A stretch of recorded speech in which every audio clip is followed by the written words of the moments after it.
রবীন্দ্র রচনাবলীর নবম খণ্ড দিয়ে চাপা দেওয়া সুইসাইড নোট। ছেলেকে লেখা।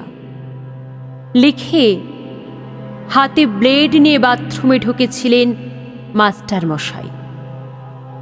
দুপুরবেলা কাজের লোক দরজার তলা দিয়ে রক্ত আসছে দেখে চিৎকার করে ওঠে।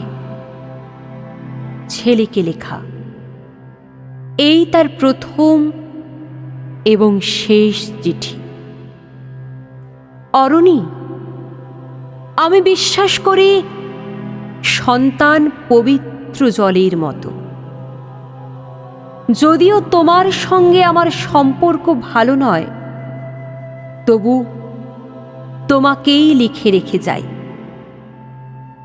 গত 2 বছর তোমার মায়ের চিকিৎসা বাবদ আমার যৎ সামান্য সঞ্চয় আপাতত নিঃশেষিত। চিকিৎসার ব্যয়ভার আমি আর নিতে পারছিলাম না। জীবনে তোমার টাকা ছুঁইনি, মরেও ছোঁব না। আমি আজীবন ছাত্র পড়িয়েছি, জ্ঞান তো কোনো অন্যায় করিনি। গত মাসে আমার স্কুলে এক অভিভাবক এসে ঝুলোঝুলি করেন তার ছেলেকে নেবার জন্য। আমি প্রথম দিন ফিরিয়ে দিই, দ্বিতীয় দিন ফিরিয়ে দিই, তৃতীয় দিন পারিনি। তিনি আমাকে একটা বড় খামে 30,000 টাকা দিয়ে চলে যান। সেই টাকায় এই মাসে তোমার মায়ের চিকিৎসা চলছে।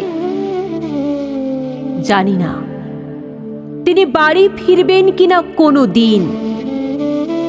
ফিরলে বলো, পৃথিবীতে আমার বেঁচে থাকার অধিকার চলে গেছে। ইতি বাবা। যখন সারাটা দেশ দাঁড়িয়ে আছে ঘুষের টাকার উপর,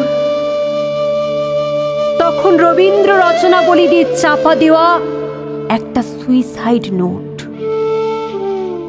হাসপাতালে গাছের তলায় গা ছমছম করছিল। এগিয়ে গেলাম সাদা কাপড়ে ঢাকা মাস্টার মশাইয়ের দিকে, একটু বেরিয়ে থাকা পা দুটোর দিকে। ওই একটু বেরিয়ে থাকা পা দুটো যেন ভারতবর্ষের শেষ মাটি।